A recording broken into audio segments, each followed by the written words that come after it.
Former child star Danielle Spencer, best known for playing Dee Thomas on What's Happening, has died. That sentence rang out like the closing of a childhood film for millions of viewers. A world where a bright-eyed, quick-witted little girl with a mischievous smile once lit up the television screen. But for Danielle, behind that innocent laughter lay not only the glow of fame, but also long suffocating silences and psychological wounds that never fully showed yet smoldered throughout her life. Before she closed her eyes for the last time, she left behind a strange gift, a list of 7 names. Each name was not simply someone she had disliked, but a chapter filled with its own backdrop conflicts and hard-earned lessons about trust, friendship, family, and the dark side of show business. For Danielle, this was not an indictment, but 7 mirrors, reflecting the full journey she had traveled from the bright lights of the set to the long years of battling illness. Who tops this list? And behind each name, how much pain did it take for Danielle to carry it with her for life? Let's step into this journey where each story is a puzzle piece that makes up the true person Danielle Spencer was. Since the story of Danielle's 7 final names came to light, people have begun to revisit the relationships that once accompanied her both on set and in real life. And at the very start of that list was none other than Fred "Rerun" Barry, the colleague with his signature dance moves, but also the man who nearly derailed Danielle's career through schemes that seemed harmless at the time. Fred "Rerun" Barry, the shadow behind the backstage smile. In the memories of many American viewers of the 1970s, Fred "Rerun" Barry was a familiar figure. The tilted red beret, the round frame, the comical dance moves, and the wide beaming smile on screen. In What's Happening, he was the heart of the laughs, a kind friend to every character. But through the eyes of young Danielle Spencer back then, Uncle Fred carried a different story, not a loud act of betrayal, but a quiet shift from closeness to distance, leaving behind a gap that was hard to name. In 1976, What's Happening premiered and quickly achieved impressive ratings, becoming one of ABC's most beloved family sitcoms. The success of the first season propelled its main cast into the spotlight. Fred Barry, originally a talented dancer from the group The Lockers, drew particular public attention. Offers for commercials, TV appearances, autograph sessions, doors were opening everywhere. And it was at that moment that murmurs of contracts not paying their worth began circulating in the dressing rooms. By the second season, 1977 to 1978, Barry no longer hid his dissatisfaction with pay and working conditions. In an episode titled, "If I'm Elected," when his request for a raise went unmet, he and Ernest Thomas abruptly walked off the set. The scene they were filming was supposed to feature both main characters, but the director was forced to improvise with only Haywood Nelson as Dwayne. For Danielle, then just 12 years old, and still recovering from a serious accident in 1977, this was the first time she saw a scene abandoned, not due to technical issues, but because of an adult dispute with the producers. It left her with an unsettling feeling: could everything stop at any moment without warning? On the surface, Danielle still called Fred Uncle Rerun and smiled when he teased her between takes. But underneath, she began to feel a new boundary, a backstage Fred Barry, where the laughter wasn't as carefree as it looked on camera. When the third season began, Barry pushed for a raise again, this time, more forcefully. He was absent from the episode Dee the Cheerleader, an episode centered on Danielle's character. His purposeful absence meant she had to carry part of the episode's energy without the familiar co-star at her side. It wasn't just a script gap, it was an emotional gap, when someone who once felt like a safe presence stepped away just when you needed them. Danielle's reaction at the time wasn't an outburst of anger, but a sadness she struggled to express. She later recalled sitting quietly in a backstage corner, overhearing the crew's chatter, scanning the room for a familiar gaze to anchor her. Barry still joked with her the next time they met, but she couldn't shake the question. Did you think about the kids when you walked off? At 13, she didn't yet grasp labor rights or actor contracts. What she understood was that the show felt like a family, and that family now had cracks no one seemed willing to mend. Looking back as an adult, Danielle didn't deny Barry's professional reasons. In the entertainment industry, especially for black actors in the 1970s, demanding fair pay wasn't just a personal right, it was part of a broader movement for recognition of creative labor. Barry, with his experience and stature, may have believed he was doing the right thing. but for a child actor, watching the fun big brother walk away from a scene meant losing a source of emotional security. Danielle's hurt wasn't about the reason, it was about the feeling of being left alone on stage. Barry passed away in 2003, taking with him both his on-screen smile and his backstage controversies. In her later years, Danielle said she had let go of some of the old feelings, but she could never erase the memory of those empty set days. Her story with Fred Barry was not only about a colleague, but about the limits of kinship when tested by self-interest and principle. And then, like an underground current, that memory led Danielle to another relationship, where her big brother on screen also left her feeling shaken and abandoned. Ernest Raj Thomas, the next name, in her journey of confronting the past. Ernest Raj Thomas, when the big brother image began to waver. In Danielle Spencer's memory, Ernest Raj Thomas was once a steady shoulder to lean on. Nearly 15 years her senior, he was both her main co-star in What's Happening and a true older brother figure off camera. Ernest was the one who would hold Danielle's hand as they walked onto set, straighten her collar before the director called action, and whisper a quick joke in her ear to ease her nerves. In the early years, his presence felt like a guarantee that this on-screen family was always a safe place. But that sense of safety began to crack when a wave of dissatisfaction over pay and working conditions swept through the cast. Fred Barry was the most vocal, but what Danielle didn't expect was that Ernest, the big brother she trusted, would choose to stand on the same side. In the second season, Ernest stayed quiet, but by season 3, 1978-1979, when Barry renewed his push for higher pay, Ernest not only supported him, but also missed some filming sessions alongside him. Most notably, the episode D, the Cheerleader, which centered on Danielle's character, ended up missing both Barry and Ernest. This didn't happen overnight. Danielle recalled sensing the serious conversations between the main cast and producers, the quiet click of doors closing after private meetings. When she was told Ernest wouldn't be filming that day, she initially assumed it was a health issue.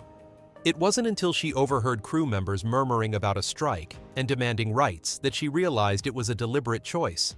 For a 13-year-old, the information was both vague and heavy, like realizing the big brother who always joked with you had suddenly vanished just when you needed him. Danielle's first reaction was confusion. Unlike Fred Barry, Ernest was someone she admired not just for his acting, but for how he cared about his co-stars. His decision to stand with Barry left her wondering, was he thinking about us kids, or only about what he wanted, a question she carried for years? In her memory, she sought Ernest out after a shoot to ask him directly, but his answers circled around grown-up matters and what's best for everyone. At the time, Ernest wasn't just Dee's big brother. He was also a young black actor navigating an era when Hollywood still held deep inequities.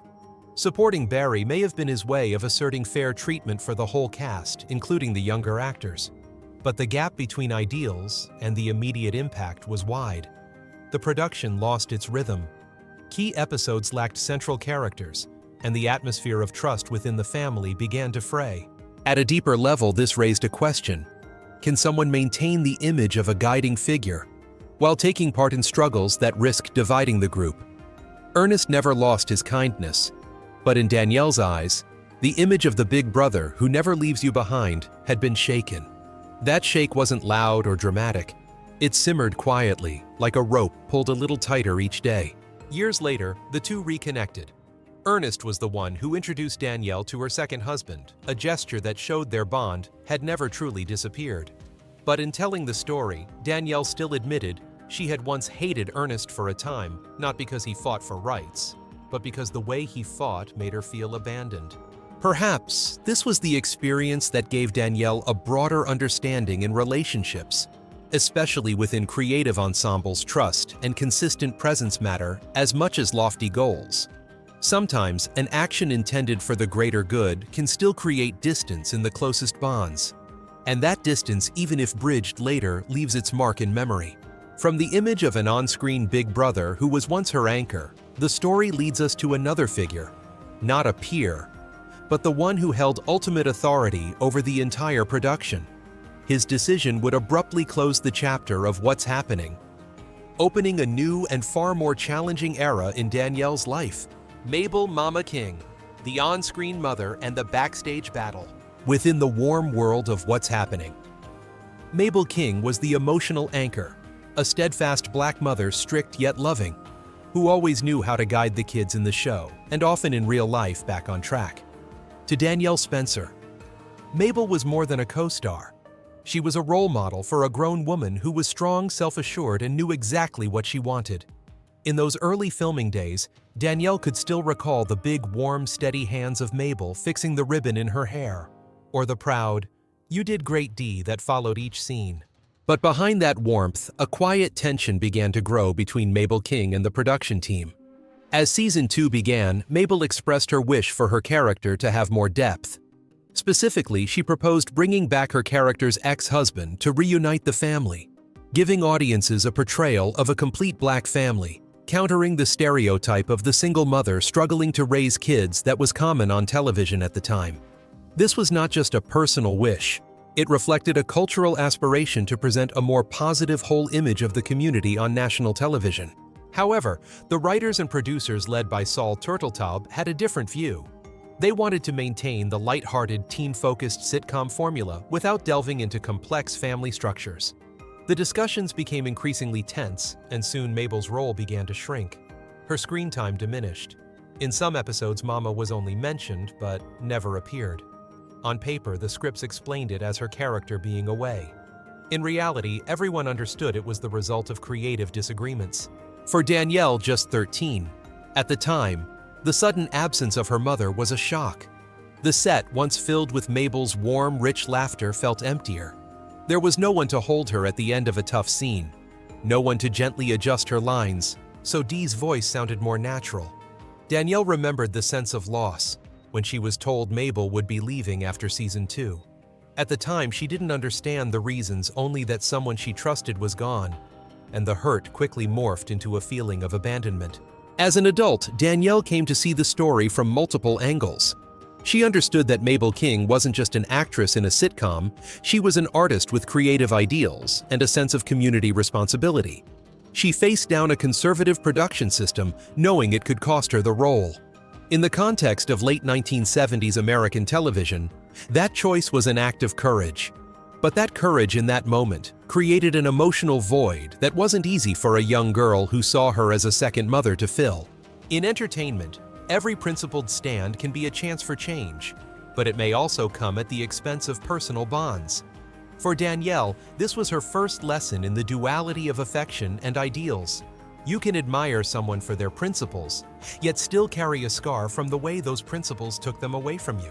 When Mabel passed away in 1999, Danielle no longer had the chance to say thank you or clear up any lingering misunderstandings. Yet in her final years, she often spoke of Mabel with respect, tinged with sadness. Back then, I didn't understand. Now I know she was fighting for something bigger than all of us. And from the story of her on-screen mother, Danielle's memories drifted toward those who held ultimate decision-making power, the ones whose choices shaped not just a single role, but the fate of the show and the artistic family she had grown to love.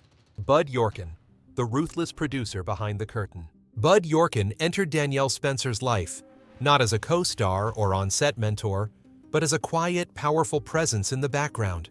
He never appeared in scenes, never sat at the script table with the child actors, yet his name appeared steadily in the executive producer credit of every What's Happening episode.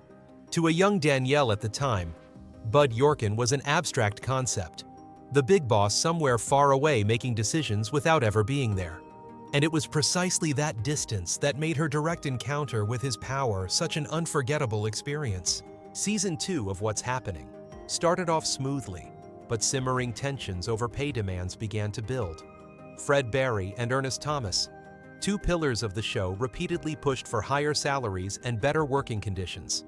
When filming days were disrupted by walkouts, Bud Yorkin, armed with years of experience from numerous hit sitcoms, chose a hardline approach.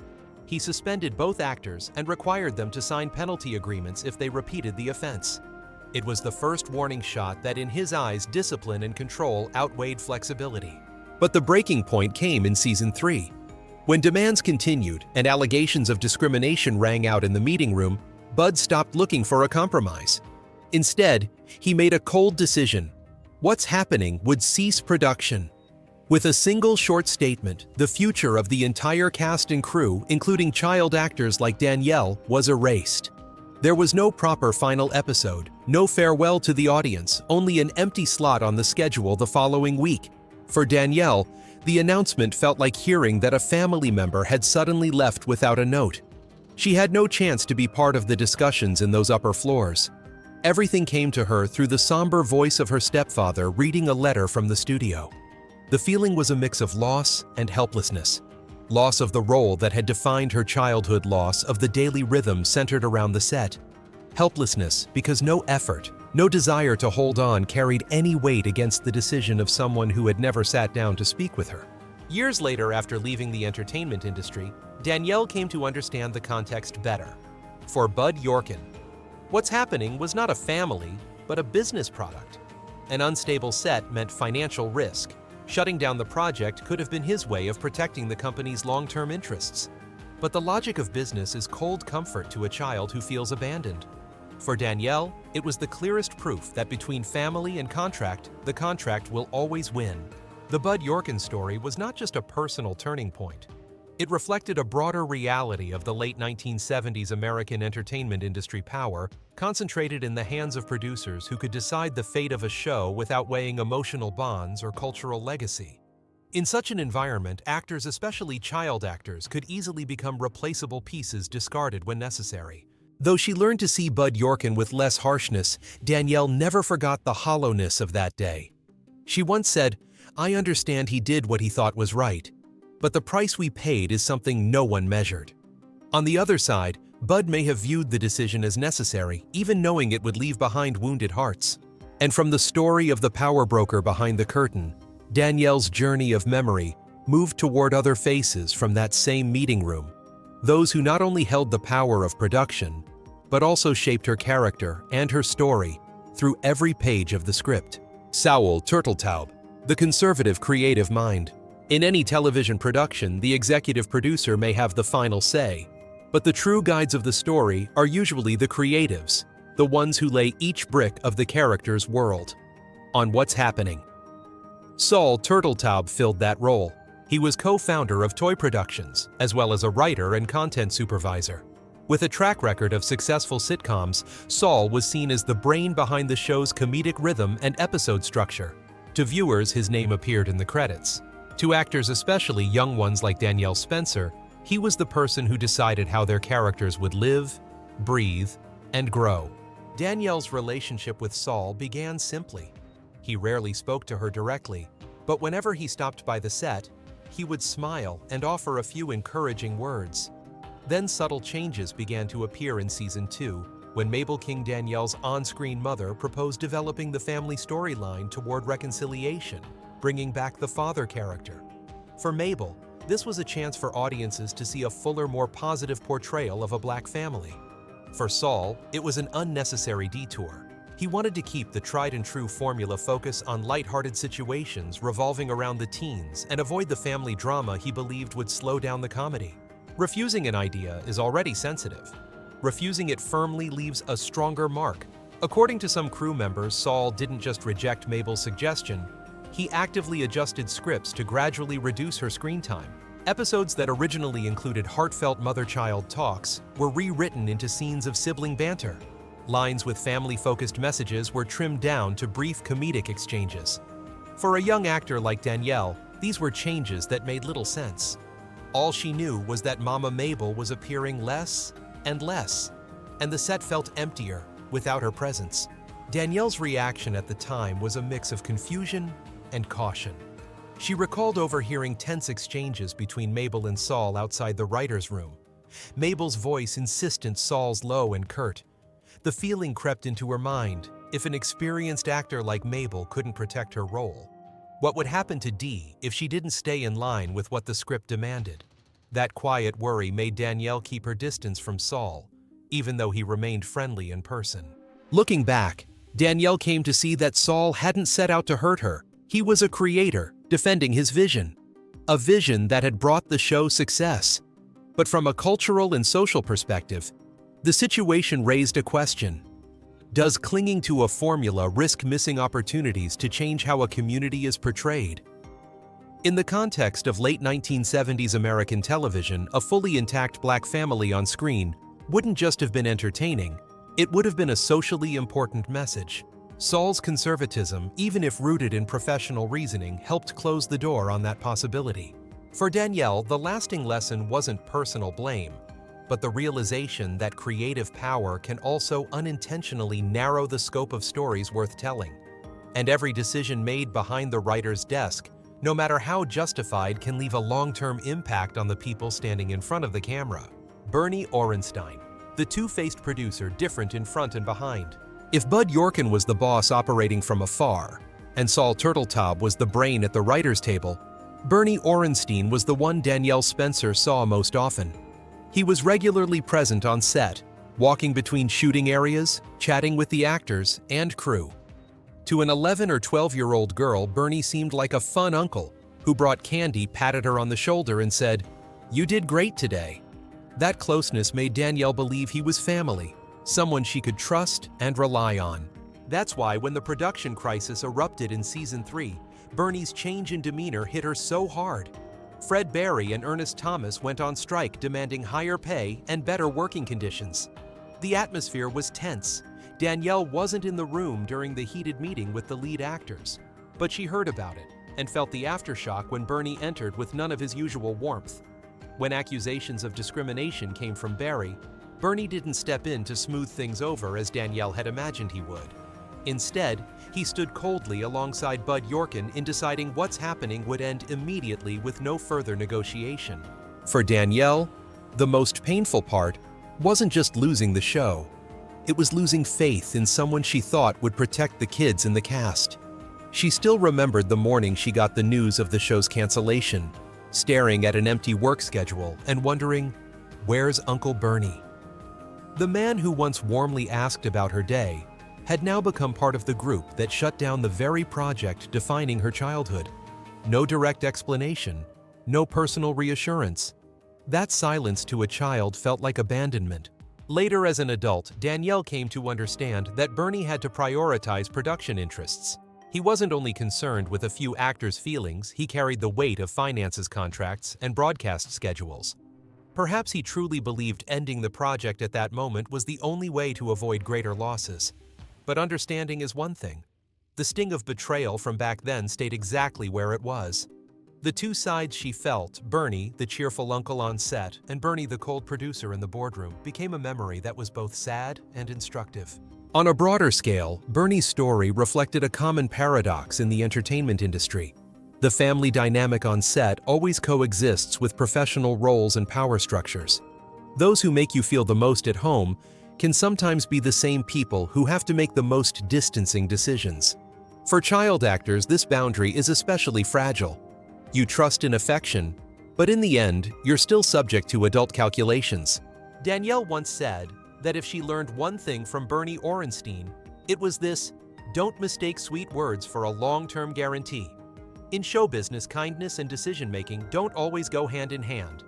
And from this experience, her journey of memory moved into a more private territory, where the wounds no longer came from professional decisions, but from a relationship she thought would be the safest harbor of her life: her marriage to Gary Fields. Gary Fields, a marriage that ended in regret. If the events of What's Happening left Danielle Spencer with professional scars, and shaken trust, her relationship with Gary Fields carved out a purely personal wound. Gary wasn't a colleague from the set. He was someone she once believed she would walk with for the rest of her life. They met after Danielle had stepped away from the spotlight, focusing on her career as a veterinarian. Gary, then a media and marketing professional, also became her image manager during the rare occasions she reappeared in public. Their love was initially built on companionship. Gary accompanied Danielle to events-arranged interviews and helped her participate in reunion specials for the What's Happening cast. In 1999, they married. At 34, Danielle believed she had found a safe harbor, one without scripts or tense production meetings, just a simple shared life and emotional support. But over time, irreconcilable differences began to emerge. Gary was both husband and representative, blending work and private life into one. For Danielle, this dual role sometimes became a source of pressure. when she wanted to pause public activities to focus on her health, especially after spinal surgery in 2004, that left her in a wheelchair for 8 months. Gary leaned toward keeping her visible in the public eye.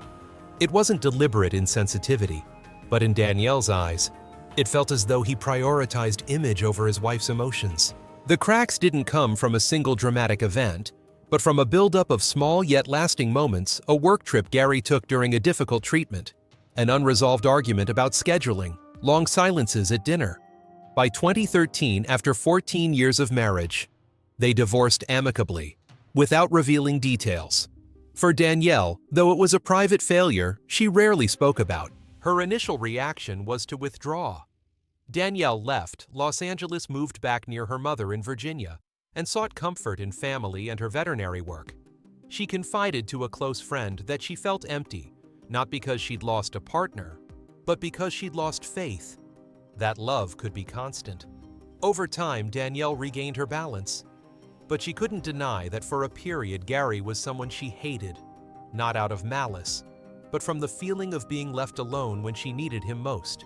On a broader level, their marriage reflected a familiar challenge. When love and work intertwine, the boundary between personal care and professional calculation can easily blur. For someone with a showbiz background like Danielle, maintaining a truly private space became even harder.